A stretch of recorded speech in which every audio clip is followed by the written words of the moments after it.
But today, we are so exceptionally pleased to have Mr. Feruz Akbarov, who is from Uzbekistan, and actually he is traveling back and forth. He's working in China, in Beijing. In fact, I think he'll be leaving soon for this next year in Beijing, China, teaching there. I could go on and on about all of the accolades that Mr. Feruz has received, and I'd be happy to do that, except it would take the whole hour just to go through this. But it was really interesting when we started seeing people in the chat room today. We had one response that says that Mr. Feruz is the most highly respected ESL teacher in Uzbekistan, and that was great to see. But he has a background in teaching of English. His degrees are in English philology and also from the master's degree in Pune, India. And so that's his educational background, but his experiential background is extensive in the teaching of English. We understand that almost all of the people who attend these workshops, your first language is not English. And we understand that, and we believe that Feruz will be able to offer some wonderful ideas and programs which you might be interested in and might be helping you in your teaching of English. We had some good discussions before we started allowing people to come in, and our philosophies are pretty much the same, that we believe that learning a language is both a part that you can do from books, but it's also experiential. And we believe that Feruz will demonstrate that. Two things I want to say about Feruz. First of all, we've been doing these workshops for about 3 years now, and unless I've missed one, Feruz, who is an expert in his own right, still comes to all of our workshops because the best teachers are the best learners, and he's always open to learning, and I appreciate that so much.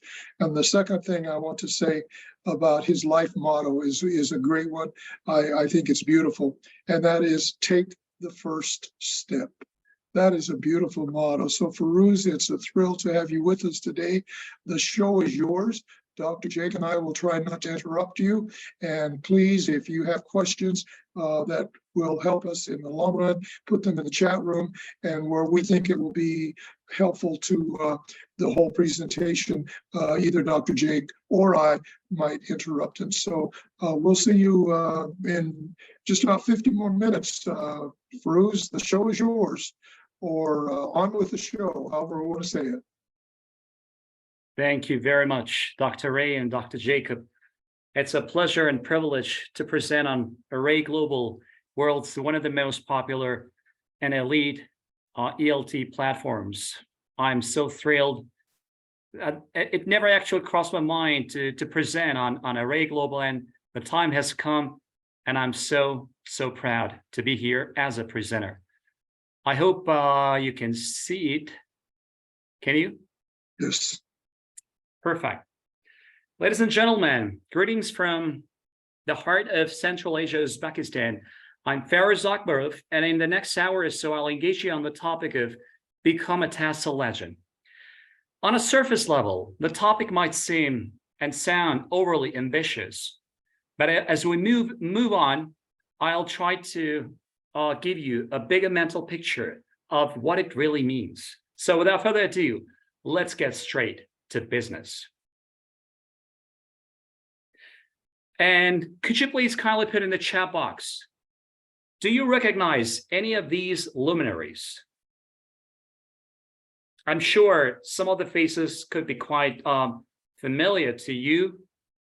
Well, let me check the chat box. We have Chomsky, excuse me.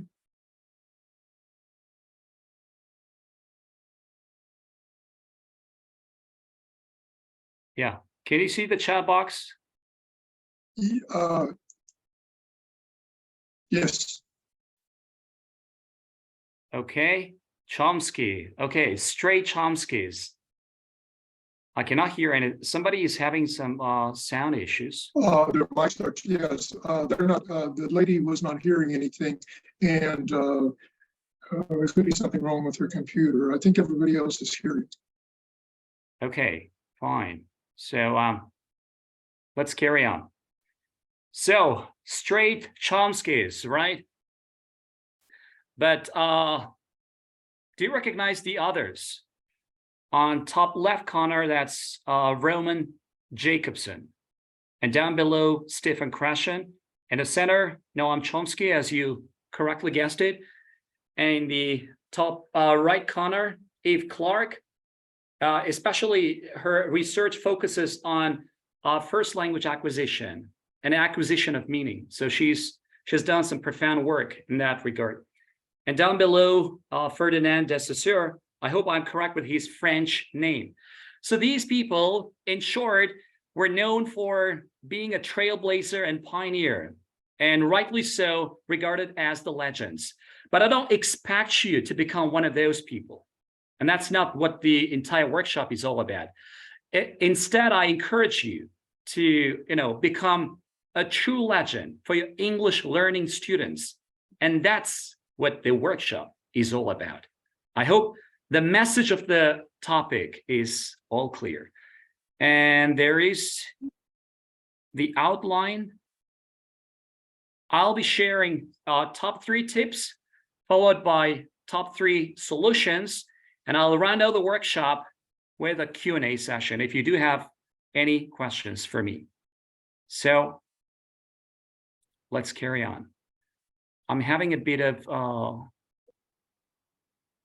problem with the navigation, but I think it's okay now. So top 3 tips, top 3 solutions, and Q&A. Okay, ladies and gentlemen, my first top tip is international exposure. And what do I mean by that? I put some pictures from all those countries that I taught English. And let me explain what I mean by international exposure. Exposing yourself to global ELT community through online and offline events. Like, the very good example is attending monthly workshops by Array Global. Collaborating internationally, but not only locally. I believe English teachers are international teachers. So they have a greater chance of connecting, communicating with their colleagues from all across the globe. So they shouldn't limit their activities to their locality only. You have a great weapon and tool to go global with English. So just try to slip out of your comfort zone. Teaching online and offline classes to foreign students is pretty much talking about TESL and TEFL, with slight distinction of teaching English in a native English speaking country or in a non-native setting. And the pinnacle of international exposure to me is none other than vlogging, and most specifically on YouTube. Now, let me elaborate on some of those. I had a brief teaching opportunity in Poland where I learned that teaching to Polish students is very different than teaching English to Uzbek students, because by nature, European students tend to be more liberal thinking, sociable, outspoken, enthusiastic, and above all, quite dedicated, and all of which make the learning and teaching process quite challenging for the teacher, yet enjoyable.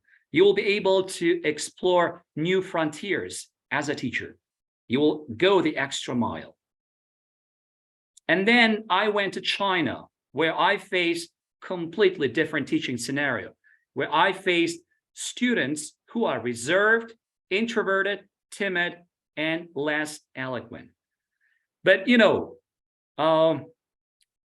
bearing my teaching experiences from Poland, I tried to turn around the situation and look what happened at the end of the semester. Those timid, shy, less eloquent Chinese students became very different.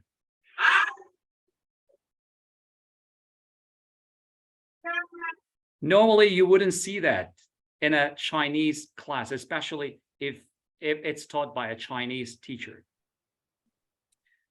Remember, I referred to vlogging on YouTube. I call myself a decent vlogger with over 1.1K subscribers for just 29 videos already. And last year, I was the first contributor from Central Asia to UK's Modern English Teacher magazine, where my article featured on the topic of the impact of vlogging inside and outside the class. You know, there is a culturally sensitive part to this vlogging, especially in an area like Middle East. Some people might be sensitive about exposing their videos on social media, especially on YouTube, which is viewed worldwide. So, you know, we can't really come up with a technique or method that could work well in all situations, in all countries. With the exception of culturally sensitive areas, vlogging works best. And oftentimes I'm approached by English teachers from all across the globe about those TESL TEFL courses that I did in the past. And most of the questions are pretty much the same about the acceptance rate of those certificates, as well as whether they had any impact on the pay rise. But my answer has been always the same. I never did those, courses for the sake of pay rise, neither for acceptance rate. I did it purely out of passion for the sake of professional development and for expanding my professional network. In other words, international exposure. And this is what I've been doing for years. So if you're not quite sure about the purpose of doing any of those courses, it's the moment of reflection for you. So I hope this workshop will be quite eye-opening and mind-opening as well. These certificates, to me, cannot be a source of pride, although I collected them in just a single month. There are 30 days, but there are more than 30 certificates. Why am I showing you this? Because I always try to join global communities, whether ELT community or some other communities, just to be part of those events, whether online or offline, just to expose myself internationally, to expand my professional network. So at the end of the day, you shouldn't be, dreaming of collecting certificates as, as a source of pride, but try to expand your professional network through those events. And this should be your ultimate goal of attending those events. Feruz, so I kept on. Yes. Feruz, just a quick question. Do you think it also helps you as you interact with people who speak English and you're listening to English a little bit more in those workshops? Because I think that's the major part of networking. Yes, exactly. These events that I attended were always in English because I'm an English teacher. So I always try to stay tuned with English events that are most specifically for English teachers and for professional development. I also try to listen to some English webinars that are titled in psychology or social emotional learning. So not just English itself, but the other areas that are closely correlated to English at large. And I kept on exposing myself internationally, and I featured on the cover page of a number of international journals and magazines, etc. And this is all for the sake of expanding my professional network within my domain. So let me round off what international exposure specifically gave me. Understanding individuality of every student better, both culturally and linguistically, especially in the case of Chinese and Polish students. I always taught to Uzbek students, and I always thought teaching English would be the same everywhere. But I was wrong. And I realized my mistake when I went to Poland. And I even, tried to broaden my horizons of teaching to different nationalities when I went to China. Building up confidence in my English skills as an international teacher. most of those English teachers in the world are those whose native language is not English, but they are pretty much fluent and masters in their craft as an English teacher. So to me, international exposure gave me a great opportunity to build up my confidence in English as an English teacher. The more I exposed myself, the more I interacted with native English speakers, the more I interacted with fellow English speakers from all the different countries, the more confidence I gained in my skills as a teacher, as an individual. And obviously, there are many other benefits of international exposure. These are just a few to name. First, let me just ask a quick question. Yes, please. I'm sure that we have teachers on this workshop or in this workshop who are thinking, well, you know, I live in this town, I live in this country, and I don't have much opportunity. Could you give just 2 or 3 examples of things that would help them get the opportunity to do what you're suggesting, to expose themselves? Yes, you're right. Like I've shown, vlogging, like making, you know, short videos about your teaching from your classes. If your students are not, you know, quite picky or choosy about, you know, being shown up across social media, if they're not quite sensitive, then you could get their permission and, you know, shoot some videos, or you could shoot your own video and, you know, share across social media as part of gaining international exposure. You could let others know who you are and what you do. And this is how the global ELT community will come to know about your accomplishments as a professional, as a teacher, as a person. So you don't literally have to, you know, move to a foreign country, though I've been to about 30 countries already. But I think nowadays, with the luxury of internet, you don't have to literally move out of your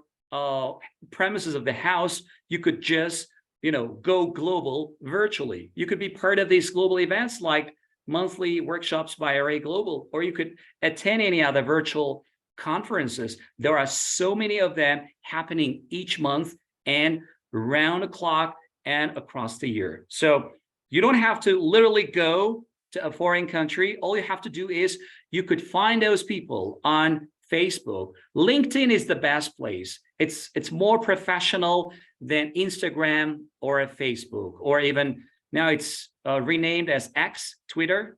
So you could find all those people and they're available, especially with the blessing of internet. We are more connected than we were about like 10, 20 years ago. My second top tip is about passion for contribution. Again, you don't have to become one of those luminaries and celebrities, you know. Just think about this question. Do you think your life is worth leaving a legacy behind? If you think there is something that you want to leave behind your life that makes you feel so proud that you didn't leave your life, you know, in vain. So there was a purpose. There was a teeny tiny reason why you spent so many years. And if there is such an answer, such a positive answer, then you could find a slightest will to contribute to the well-being of those people around you in your community or even internationally. And remember, the more you give, the more you receive. And these are some of the global platforms and organizations that I voluntarily contributed. And literally, I covered all the continents except for South America. So very soon, I hope I'll be doing some workshop or presentation for South American English teachers. I think it's going to be from Peru. And this is just, you know, a glimpse of my international footprint as an ELT professional, both, you know, international exposure and a passion for contribution. This is how the global ELT community will come to know about you and what you do. These are some of the flyers from those events. By the way, let me ask the audience a question. Is there anybody who gets called up to any platform to do a workshop or presentation at least once in every 2 months or so? Is there anybody in the audience who gets called up to do a presentation on international platform? Let's say every month or once in every 2 months. Is there anybody? Anybody? Yes. I think you have some Mr. people who Hassan are Rafiq interested. says. Yes. You have some people who would like to. I think the vlogging and Perfect. getting your name out there and practicing your English through vlogging and making your YouTube videos is so powerful. I love that tool. Yes. Great. Here is a very famous short speech by Malala Yousafzai at the United Nations. Let's take a listen. No comment. One child, one teacher, one book, and one pen can change the world. Yes, that's what the passion for contribution is all about. And Denzel Washington says, do not just aspire to make a living, aspire to make a difference. You know, there's a popular saying that teaching is the profession that teaches all the other profession. That's why I look at teachers as the architect of the nation. They're the nation builders in a broad sense. So you shouldn't be concerned about, looking at teaching as a means of making a living, but you should have a greater goal attached to teaching. And if you do have that goal, you are so powerful as a teacher because you make a difference in your students' lives as well as their future. Recently I carried out a survey, an online survey, where there were 32 responses collected. And to my surprise, the second largest proportion of the respondents came from which they don't really know why they became a teacher. So this is quite shocking to me because we might have some of those people in the audience who have been into teaching business for some years, but they still don't know why they're there. So perhaps this workshop is a moment of reflection for you to, really question yourself, question the years that you spent as a teacher, whether it was worth doing it or not, because, later it may get too late to ask that question. So please ask yourself, why did you become a teacher? And I was approached by a Slovenian English teacher who is based in Mexico, Barbara, to do a cross-cultural video project with her Mexican students. She wanted to teach her students about Central Asian culture, and most specifically Uzbekistan. So she reached out to me, and I accepted. I gladly accepted her invitation, and I, volunteered to this project out of passion for contribution, because I know those students, some of them are still in touch with me, and they have, known a lot about Uzbekistan through my involvement in that project. So if you think you have little time to spend on others to make a difference in their knowledge and their understanding, you are just, spending your time for the best thing possible. And there are many other projects and partnerships that I'm part of. Like I said, ask yourself a question. Do you really want to leave a legacy behind when you're long gone? Do you really want to want people remember you as a philanthropist, as a person who has done a lot for the benefit of the society? Then you must have a bit of passion for contribution. And in China, apart from my regular teachings, I'm often invited to different cities to do some lectures and presentations for the general audience. And when I, get an invitation, I readily accept it and travel to different cities to give free lectures to those eager audience. And my top 3 tip is competitive lesson. What is meant by competitive lesson? For the competitive lesson to occur, there has to be a competitive courseware as well as cutting edge technology. Let's first talk about technology. About 10 years ago, I went to Poland, and that's where, for the first time in my life, I interacted with something called a smart board. It was quite a novelty and innovation of its time. And it's still a luxury in many other parts of the world, I believe. But that's when I realized that a new technology could facilitate a smooth, easy, and effective learning and teaching process. And here is another question as part of my survey. Out of 32 responses, over half of those respondents voted for internet. If they struggle with their teaching, they turn to internet. They prefer internet over their mentors and supervisors. It's not shocking anymore, especially given the post-pandemic era when a lot of traditional teachers were pushed out of their comfort zone to engage and interact with technology and newly developed apps. And especially with AI coming on as strongly as it is And right now. ChatGPT, Yes, which has become the talk of the town. And speaking of technology and the integration of technology into the classes, you know, the best thing that comes to mind is none other than SAMR, substitution, augmentation, modification, and redefinition.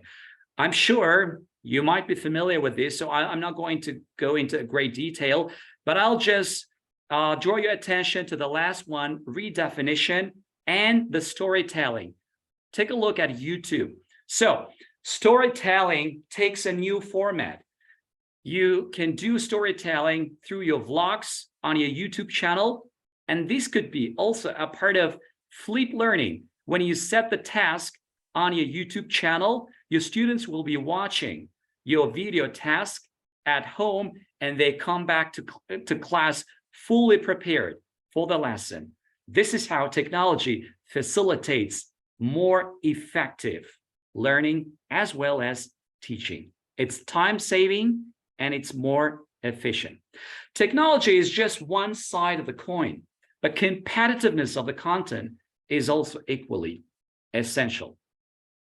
You know, as a teacher who's never satisfied with what the textbook offers, I always try to, you know, either skip some parts of the textbook or add, integrate, merge, blend, mix, and do everything to offer my students the very best that I could. And over the time, I developed the courseware which could go in line with the mandatory curricular.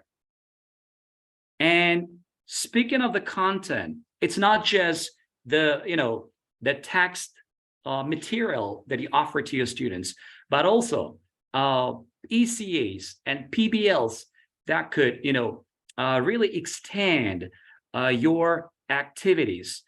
There are a number of projects that I initiated myself. These ones like Pizza Mania, Reunion Potluck, and Summer Star. These projects of mine were not only to, you know, facilitate a better learning for my students on a specific topic, but also to foster better camaraderie and friendship and build a rapport between me and the students. There's a very well said popular quote by Dr. James Comer, who said, "No significant learning can occur without a significant relationship." Remember, this is perhaps the best takeaway from my workshop. If you want to become a TESL legend, you should make sure that relationship lies at the center, at the heart of your teaching and the learning of your students. Without a better relationship with your students and yourself, you can't really guarantee the flow, the smooth flow of the lesson, as well as the teaching. So once I put the better rapport in place, the rest flew, and it worked like a magic. So I get on well with the students, and the students enjoyed every bit of the lesson that I taught. Those examples were from China. These examples are from Uzbekistan. Some more examples of building a rapport. Remember, no significant learning can occur without a significant relationship. And I remember there was a question on Facebook by somebody who asked about encouraging, student comprehension. And I tried to include that to my workshop as it is part of the competitive lesson. Sometimes all we have to do is very simple thing to achieve a better result. And by extending your activities, you can engage your students in your class, and better engagement will lead to better student comprehension. Let me give you a wonderful example. This is me. 10 years ago, I was teaching a lesson on Halloween to my students in Uzbekistan. And I took about 15 minutes from that class at the very start of the class as a warm-up, and I invited my students to immerse in American culture by, letting them carve the Halloween pumpkin and painting their faces. This 15-minute activity allowed them not only immerse in a foreign culture, but also allowed them to feel the Halloween vibe up in the air. And towards the end of the class, the students were highly motivated about the specific class because they don't get to experience this kind of Halloween kind of thing in every lesson. So this is what, relationship could do to you and to the smooth flow of your class. This is what the extension of the activity could do. In that textbook, I remember there was a question.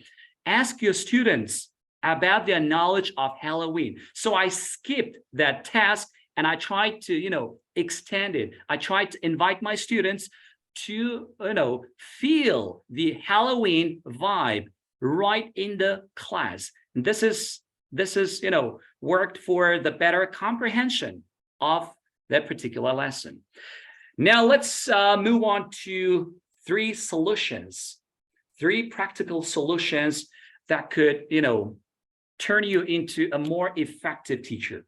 3 E's, 2 staples, and active CPD. There's a famous American psychologist, Joseph Renzulli, who is known for his 3 E's. Joseph Renzulli came up with 3 E's: engagement, enthusiasm, and encouragement. In his case, all 3 E's lead to achievement.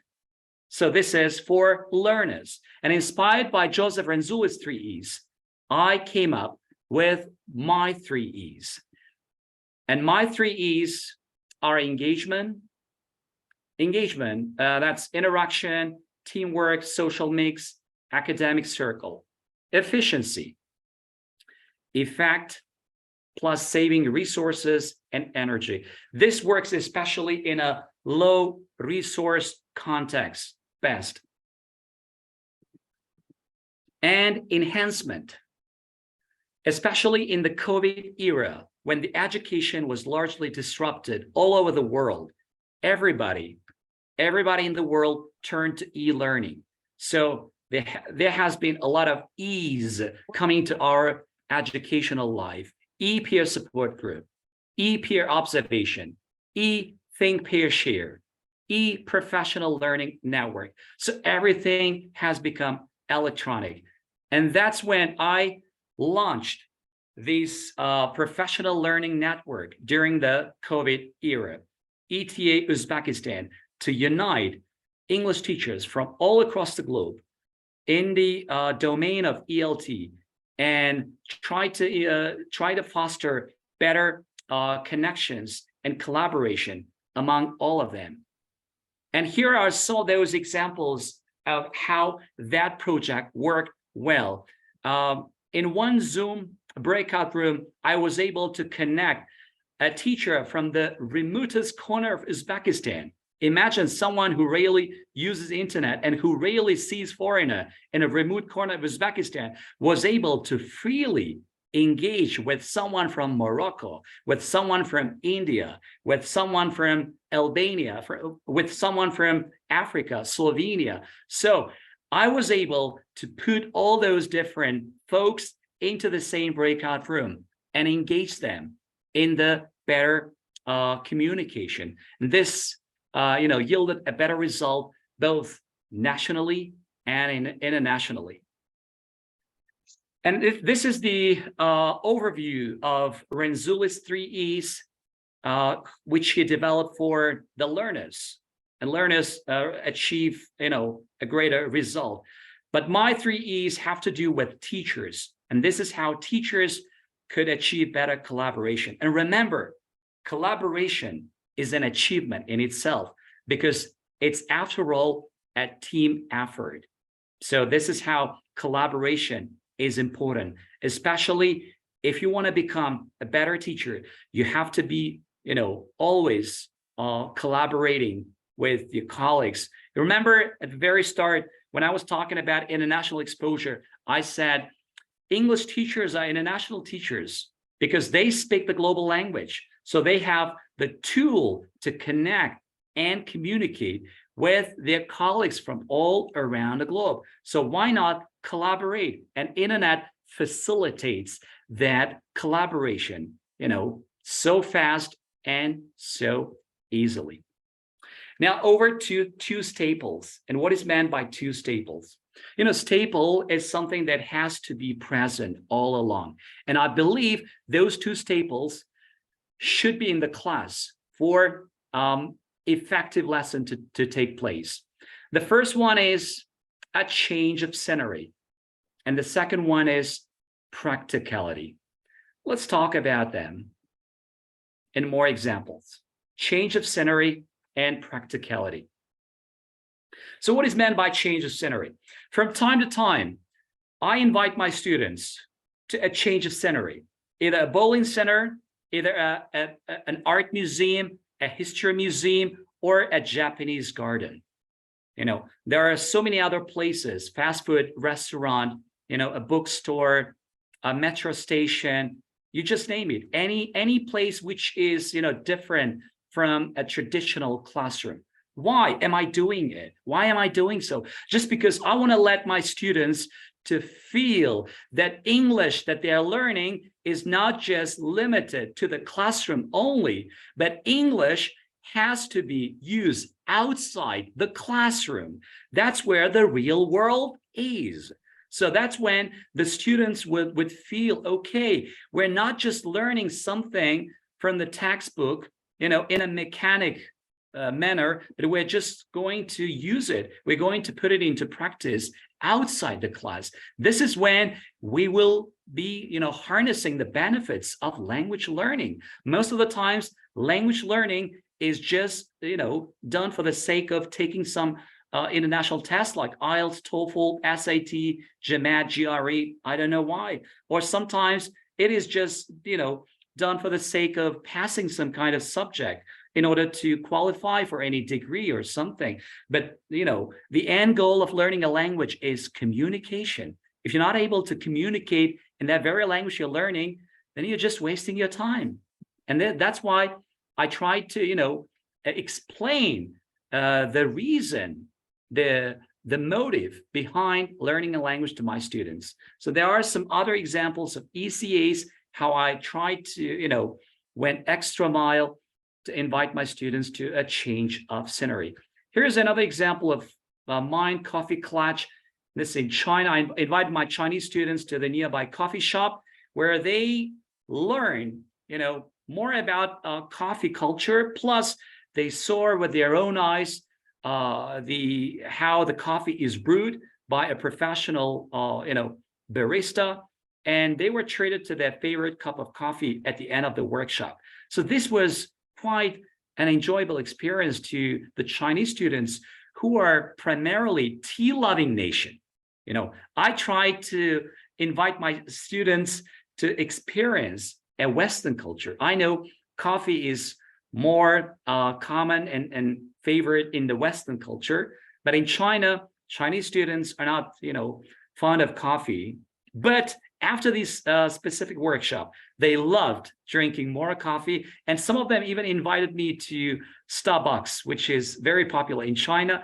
So every now and then I got, an invitation to Starbucks, to my favorite cup of coffee, vanilla latte. So this is the far-reaching effect of a workshop. So my workshops never end in that particular place or time. I want my workshops to be far-reaching, far-reaching. And I know that some of my students still remember those workshops that we had. And this workshop was done about like 7-8 years ago, but they still have their fond memories of that workshop.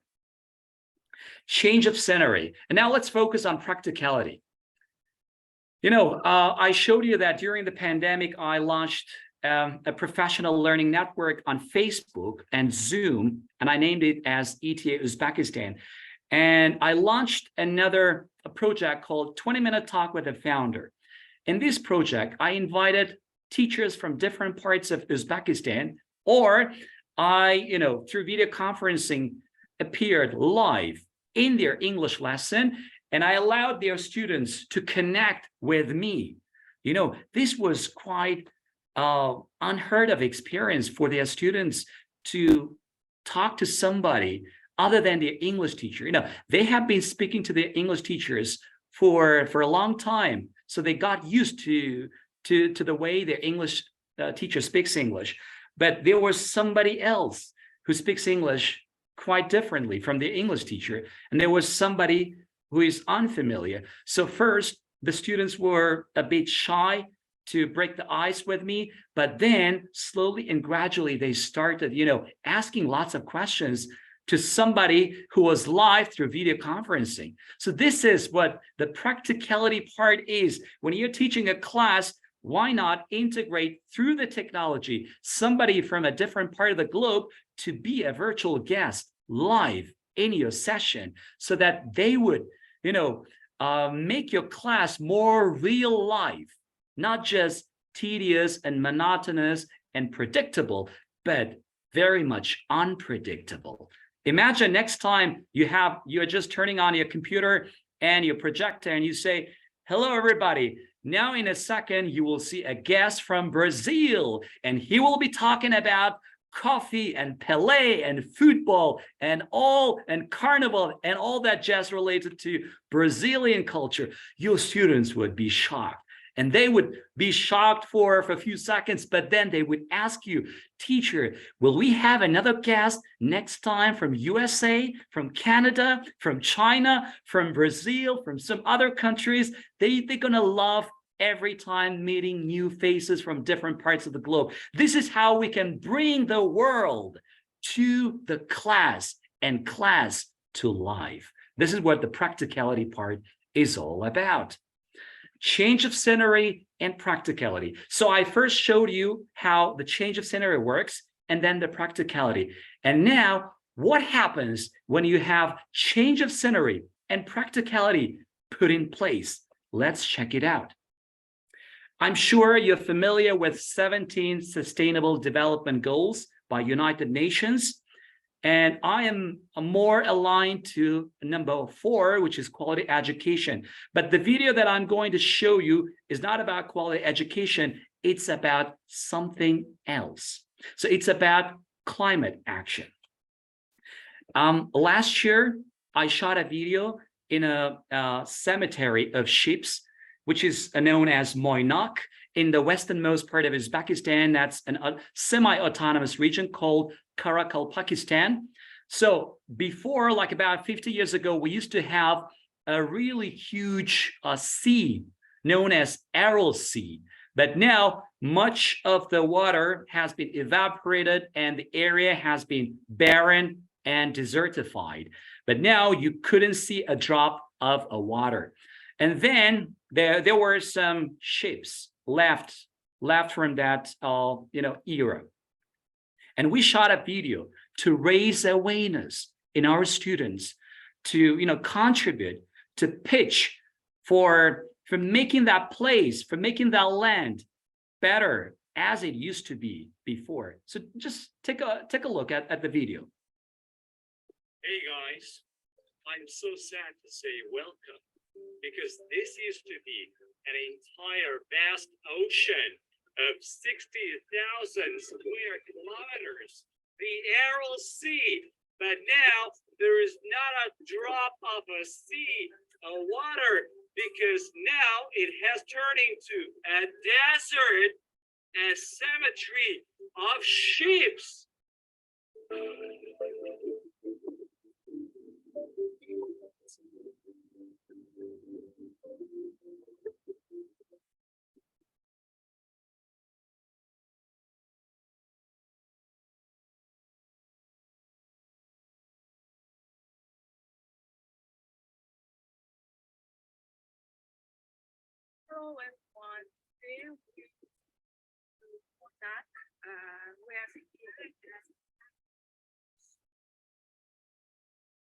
Hey, hi, how are you? Well, I'm actually very excited to be here, but I'm also very sad to have witnessed this human destruction that caused a tragedy about Mother Nature.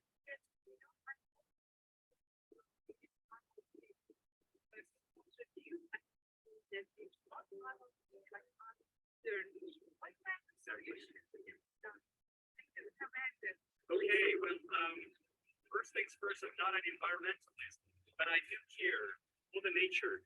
As a global educator, I call all the educators across the world to pitch in and make their valuable contribution to at least raise awareness in their students and the people around them to not to pollute the air, not to pollute the water, and not to throw the garbage around, because now we can see lots of pieces of rubbish and garbage that is just tossed around the ships. This is a legacy. This is a human legacy which we can save for the future generation. And I think one solution, one very practical solution that we can accomplish is to help our students love the environment and care for the environment. And I think this is the most viable and potential.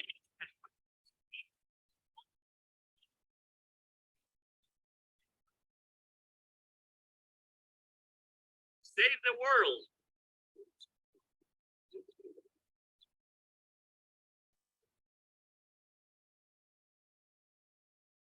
Freedomness has caused this devastation. And now we're on the verge of total destruction of this beautiful nature. I call all of you to help us to contribute to the livelihood and vitality of the Aral Sea. Let's bring life back to this desert and turn it into an ocean that once it used to be. Yes. Let's save Aral Sea. Let's save Aral Sea. So teaching English is not just about learning some, idiomatic phrases, but it's actually aligning those teachings with the real life problems. And your students gonna love those kind of classes when you offer your students a real life situation, a problem to solve. And they will become a great problem solver, and they will come back to your lesson very much enthusiastically.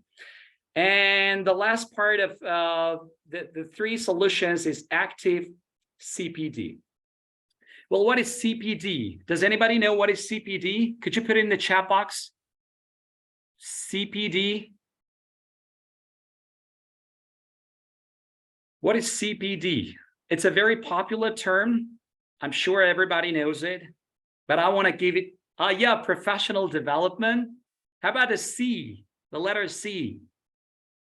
Professional development, right? It's, yes, continuous, right? Continuous, a continuing professional development. But I, rename it as active CPD. In my understanding, CPD alone is not sufficient. Let's check it out why.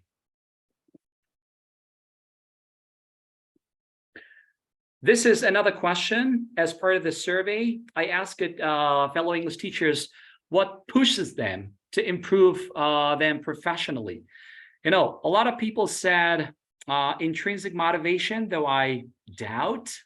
Well, this is a very relative questionnaire. The answers are relative.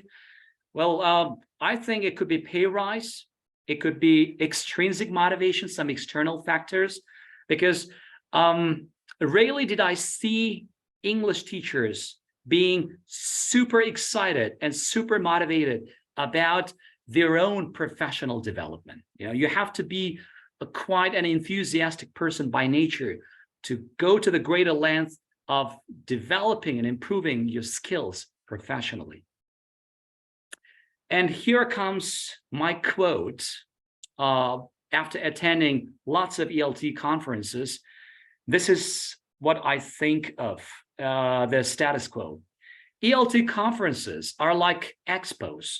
You need to be able to come up with the best ideas and challenge the old ones, not just come with a prepared speech. I believe that's the essence of the conference. Now, I'll try to walk you through about the active CPD. But first, let's get to know these two people, Jean Lave and Etienne Wenger.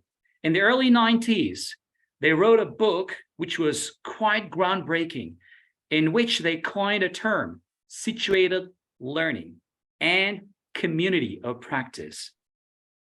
So what is a community of practice?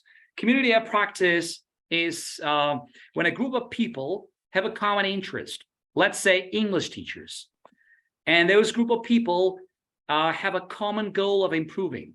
So they want to become better teachers. And those group of people share experiences. So the English teachers get together in the domain of English teaching, and they share their experiences through workshops, through presentations, seminars, and trainings, and all that jazz. Why? To improve, all together professionally.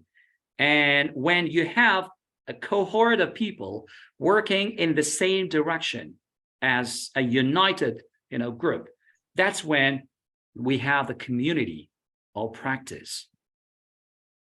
And through ETA Uzbekistan that I launched like about 2 years ago, I did pretty much the same. I tried to unite English teachers from all across Uzbekistan through my trainings. I literally traveled over 4,500 kilometers from east to west, north to south. I covered the entire country with my trainings just to make sure that teachers, are united in the same goal of professional development. Not just like in isolation, somebody wants to be better than the other. No, we have to improve together for the sake of, becoming a community of teachers, so that at the end of the day, we all together raise the standards of teaching in the country. One person alone can't, shake up the education. Together, as a team, we could accomplish greater things. And coming back to Etienne Wenger, where he, elaborated on situated learning. We teachers are also learners, aren't we? So Etienne Wenger said, learners, move from novice to expert through engagement, interaction, and collaboration. Remember those three key words: engagement, interaction, and collaboration. And now, ladies and gentlemen, think of your very recent or last TESL conference that you attended. You might have encountered so many people attending, flooding into the session rooms. But did you really see them engage, interact, and collaborate during the sessions, or outside the conference hours? Or did you see them just being a passive listener, or maybe even skipping most of the sessions? Or maybe they were there just for the sake of collecting a certificate of attendance or participation. Or maybe some of them were there for the sake of collecting, maybe it's not nice to say, but maybe they were for the sake of collecting some freebies. Like there are some fairs, they, dish out a lot of free stationaries and a lot of free stuff. So you should really identify your goal of participation. Are you going there for the professional development, like engaging, interacting, and collaborating with people you've never seen before? It's usually, it could be a challenge to break the ice with someone whom you've never seen before, with a stranger. So this is what I saw in a lot of conferences, especially in Dubai. I saw a lot of people who were shy. I understand there is a cultural, difference, especially with the Middle Eastern females who are, not probably welcome to interact with a strange male who does not belong to their community. I understand that perfectly well. But I also saw people coming from different parts of the globe who were not quite, ready to come out of their comfort zone and break the ice and interact and get the most out of the session or the entire conference. So whenever you attend any kind of those events, the workshops, the presentations, online and offline, ask yourself, why are you going to participate? Why are you going to attend? Do you have any concrete goal in mind? Are you going to get the most out of the conference by participating, or are you just going there for the sake of formality, like you were told to go there by your superiors, by your senior management, or you were told to go there just because your colleagues are going there? You really have to be clear of your participation. So if you go the extra mile of participating in those online and offline events and try to harness the maximum benefit, I'm sure you will come back as a totally different person, as a totally different professional.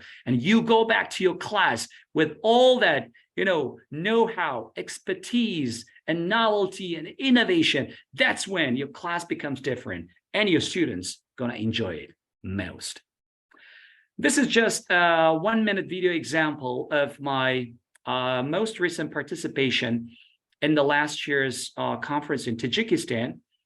Look, I was there just for 1 day because of the different the flight time. I had to leave the country.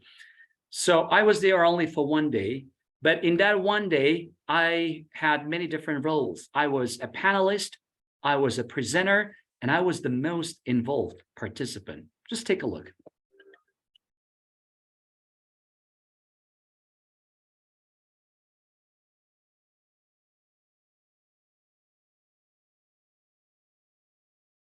We're not getting any sound, Bruce. Is there any sound? No. No? But I can hear.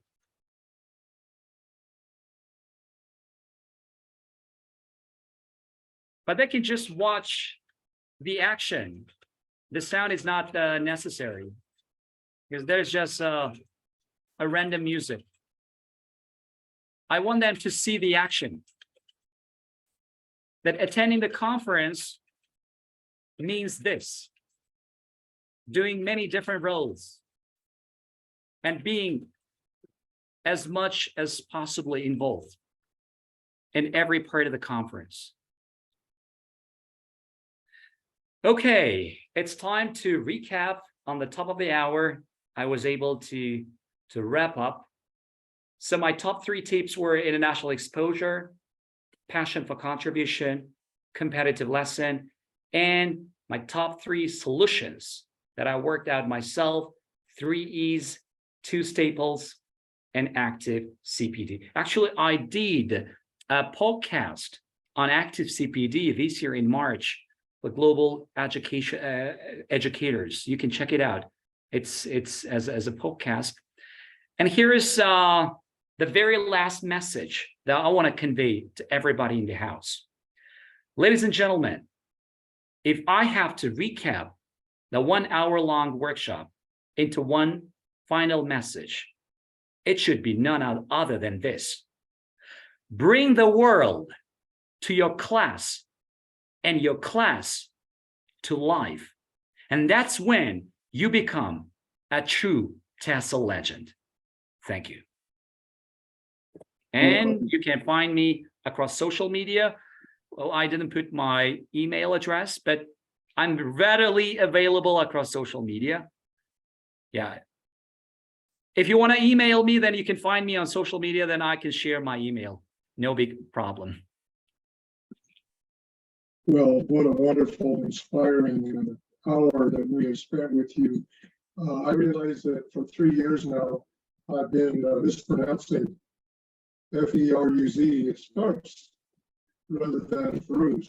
So that's a good example of the English understanding of. I did ask yesterday how I pronounce the last name, and I think I got that one correctly, Akbarov. And so just an example of how we all work together. Dr. Jake will be posting on the messages, the evaluation form, and remember you must fill this out in order for you to get your certificate. So if we could, I think we'll leave the questions for now because we've had an action-filled 1 hour. And Dr. Jake, did you have anything you wanted us to say today? No, I just really appreciate Feruz and his presentation and thinking about that. And then also everyone just being involved in this and thinking about it. I loved how the message was to bring the world to your classroom. I think that's powerful. And I think when we do that and couple that with the relationships that Feruz talked about, we're going to change the world. So I appreciate that. Thank you. And remember that I have one particular teacher in Egypt who I actually have done what you suggested, and that is he's invited me into their classroom virtually, and the students can talk with me, and that just gives a wonderful, wonderful experience for these students. And so thank you. I want to leave you with one inspiring thought, hopefully, and it's this, and I'll post it in the chat room. And I think that we had that demonstrated today beautifully. And it's this: the average teacher tells, the good teacher explains, the superior teacher demonstrates, and the greatest teacher inspires. So I leave this for you and with a wonderful presentation that we've had today. We'll see you next month on October 21st.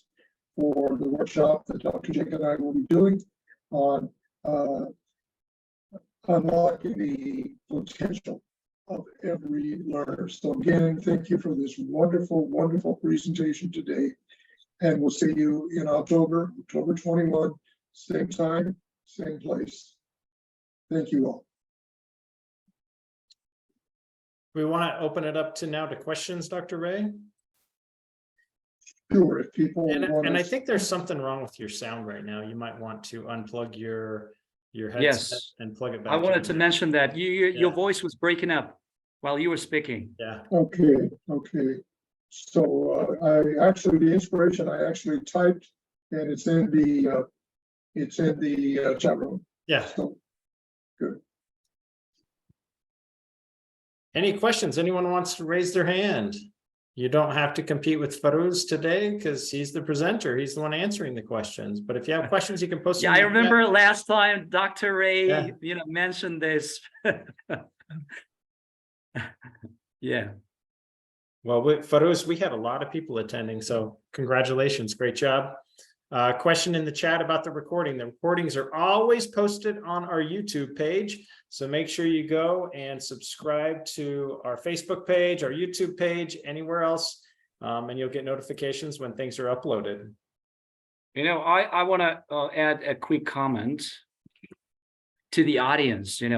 I've been here with Array Global 3 years already. Most of you might have seen me asking questions at the end of each workshop. Well, today it is an exceptional day when I can't ask myself a question.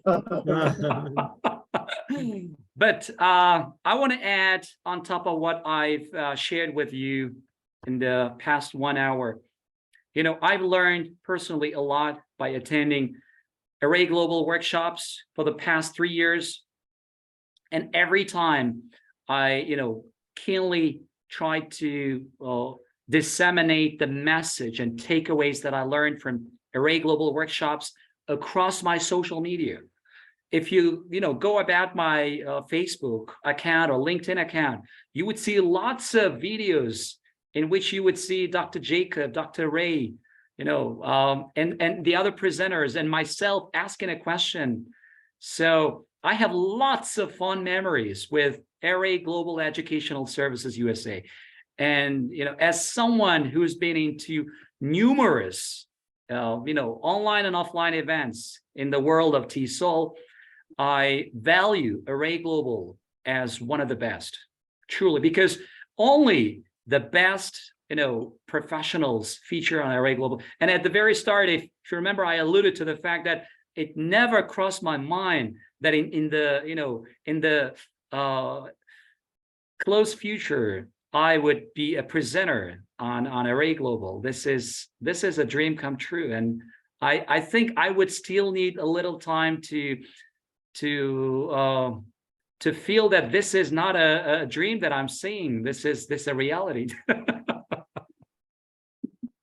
Hey, we have a question in the chat for you, Feruz. And Yes, I please. think this is a great Please. question. This is from Aya. She writes, how can we be passionate about teaching? You are amazing. Because you obviously show that you have a lot of passion, a lot of energy, and you're excited about it. Thank you for the question. And I appreciate the fact that you mentioned this very important element that has to be present in a teacher who would call himself or herself a true professional. Remember, I showed you a couple of inspiring quotes, and one of them was by Denzel Washington. He said, "Do not just aspire to make a living, aspire to make a difference." So, it depends how you see the teaching profession, whether it is a means of livelihood for you or it's a means of inspiring, lots of people. So I take the job as a source of inspiration. The more inspiration I give, the more I feel empowered, the more I feel inspired, because I know this is the legacy I'm leaving behind. I could be remembered for all the inspirational work that I accomplished. And this is ultimately makes, my life story. At the end of my life, I look back all those years that I spent, and I proudly recall that this life was not spent in vain. This life was well lived. So it depends on your perhaps a nature, but like by nature, I am very kind of philanthropist type person. I want to do something for the sake of others. I want to contribute. And I showed you one slide where I put all those platforms and organizations that I voluntarily contributed. And I will be doing even more in the future, because there are some more organizations that want my participation that they literally lined up in the coming months. And I will keep doing so, because I know the more I give, the more I receive. This is such a rewarding experience. Just give it a try. If you want to experience what I'm saying, just try to contribute somewhere to some people. Once, twice, thrice, and wait, you will be rewarded. You will be rewarded even bigger, even better, and very soon. This is my answer. I can't help but ignore, I hope you can hear me better this time. There's a comment in the chat room, and it says, "We know how you develop professionally. What do you do to have such an amazing, outgoing, and cheerful Your voice is breaking up, sir. It's not pretty clear. Okay. I don't know what to do, Dr. J. Maybe you can remove your just headphones. unplug your headphones. Yes.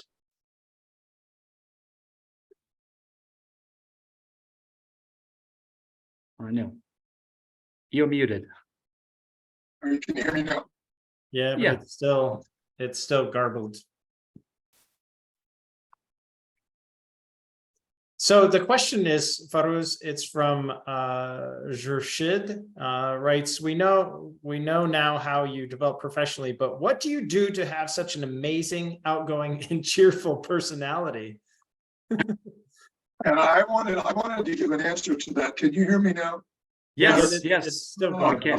Yeah. Okay, before Bruce talks, I wanted to say two things. Number one, you have to remember that students will remember how you feel about them much Yes. longer than they will remember what you taught them. That's number one. And number two, you always have to remember that you are a performer in your classroom. You're going in and you have to put on your best performance. It doesn't matter if you didn't get breakfast that morning. It doesn't matter if you had a fight. It doesn't matter, but you have to go in and present your very best. And obviously we've heard that today, to present the very best. Thank you. I appreciate it. And Dr. Jake, there was a question, right? Yes, yeah, of course. They want to know how do you have such an amazing, outgoing, and cheerful personality? And I'm sorry, whoever Jurshid, if I said your name the wrong way. Yeah, how do you? So, Feruz, how do you have an amazing, outgoing, cheerful personality? Well, this is, this goes again to my nature. This is something I think out of my control. This is the way I was born. So I think you should have a bigger life goal. Like, what exactly are you going to accomplish, and what would make you so proud at the end of your life? So I know the answers, and if you know your answers, I think you may become even more cheerful than I am. This is a tricky response of mine. Okay, I think we've been going a long time now, and I think we need to give our presenter some breathing room. So thank you all for attending. I think you have the recordings are now available to you of the PowerPoint slides that were presented. And bless you all, and we'll see you in October. Thanks again, Feruz. Thank you. My pleasure. I love you, RA Global. All right.